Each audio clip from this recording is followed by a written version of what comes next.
Hello friends, स्वागत है आप लोगों का मेरे इस नए वीडियो में। प्रेगनेंसी के दौरान बहुत सारी जांचें कराई जाती हैं। उनमें से कुछ जांचें ऐसी भी हैं जो आपके बच्चे को नुकसान कर सकती हैं। ऐसी ही एक जांच है एक्सरे। एक्सरे को लेकर लोगों के मन में बहुत ज़्यादा कन्फ्यूजन होता है कि प्रेगनेंसी के दौरान एक्सरे करा सकते हैं या नहीं करा सकते हैं। अगर एक्सरे करा लिया तो इससे बच्चे को क्या नुकसान होगा। तो आज इस वीडियो में हम लोग यही डिस्कस करेंगे कि प्रेगनेंसी के दौरान एक्सरे कराना चाहिए या नहीं कराना चाहिए और कराने से क्या नुकसान हो सकते हैं बच्चे के लिए। तो वीडियो बहुत ही इंपॉर्टेंट है, वीडियो में अंत तक मेरे साथ बने रहें।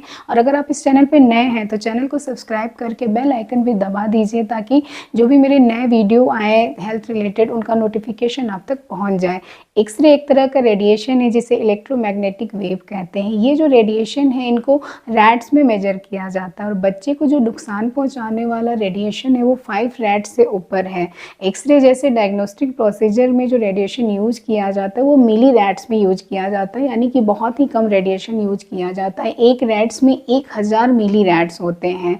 तो इससे बहुत कम चांस है कि बच्चे को नुकसान हो। लेकिन अगर आपको प्रेगनेंसी होती है तो डॉक्टर आपके एब्डोमेन पे, आपके बेली एरिया को लीड सील से कवर करते हैं ताकि आपके बच्चे तक कोई भी रेडिएशन ना पहुंचे। और अगर पॉसिबल होता है तो वो रेडिएशन को और भी कम कर देते हैं ताकि एक्सपोजर जितना कम हो सके वो हो। ऐसे तो प्रेगनेंसी के दौरान एक्सरे और सिटी स्कैन जैसी जांचें डॉक्टर कराना अवॉइड भी करते हैं। अगर बहुत ज़रूरी नहीं होता है तो इसको पोस्टपोन भी कर देते हैं। कोशिश करते हैं कि जो भी डायग्नोसिस बन रही है वो अल्ट्रासाउंड या एमआरआई जैसी जांचों से ही बन जाए।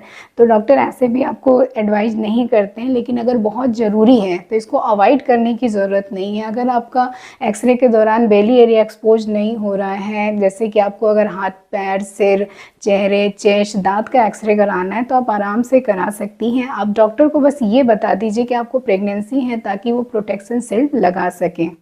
कई बार केस थोड़ा सा अलग हो जाता है, जैसे कि आपके पीरियड मिस नहीं हुए हैं, आपको पता नहीं है कि आपको प्रेगनेंसी है, आपने एक्सरे करा लिया, बाद में आपको पता चला कि आपको प्रेगनेंसी है, तब प्रॉब्लम की बात आती है। तो इसमें भी घबराने की ज़रूरत नहीं है। मैंने पहले ही बताया कि डायग्नोस्टिक प्रोसीजर में जो रेडिएशन है वो बहुत ही कम मिली रैट्स में यूज किया जाता है।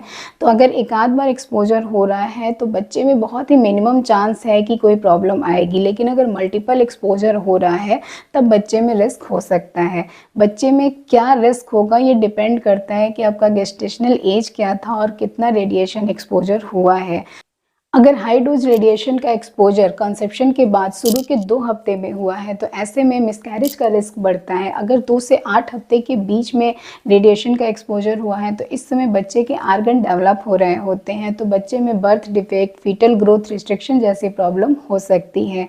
8 से 16 हफ्ते के बीच में बच्चे का ब्रेन डेवलप हो रहा होता है, तो ऐसे में अगर रेडिएशन का एक्सपोजर होता है तो बच्चे में लर्निंग और इंटेलेक्चुअल डिसेबिलिटी हो सकती है, उसका ब्रेन अफेक्ट हो सकता है। 16 से 25 हफ्ते के बीच में भी बच्चे के ब्रेन का कुछ पार्ट है जो डेवलप होना बाकी रह जाता है। तो ऐसे में भी अगर एक्सपोजर होता है तो बच्चे के जो मेंटल एबिलिटी है वो अफेक्ट हो सकती है। इसके अलावा बच्चे के डीएनए में प्रॉब्लम आ सकती है, बेबी में कैंसर का रिस्क बढ़ सकता है। तो नॉर्मल डायग्नोस्टिक एक्सरे जो कराते हैं उसमें कोई प्रॉब्लम नहीं है। बस आपके डॉक्टर को पता होना चाहिए कि आपको प्रेगनेंसी है ताकि वो प्रोटेक्शन का यूज कर सकें। सिटी स्कैन जो है उसमें रेडिएशन का एक्सपोजर थोड़ा ज़्यादा होता है, तो इस जांच को आप अवॉइड करें। अल्ट्रासाउंड और एमआरआई आप आराम से करा सकती हैं, इसमें कोई दिक्कत नहीं है क्योंकि इसमें रेडिएशन का एक्सपोजर नहीं होता है। तो उम्मीद है कि ये छोटा सा वीडियो आपको पसंद आया होगा और आपके लिए हेल्पफुल रहा होगा। अगर वीडियो पसंद आया तो इसे लाइक कीजिएगा और जिन्हें ज़रूरत हो उनके साथ इसे शेयर कीजिएगा। Thank you.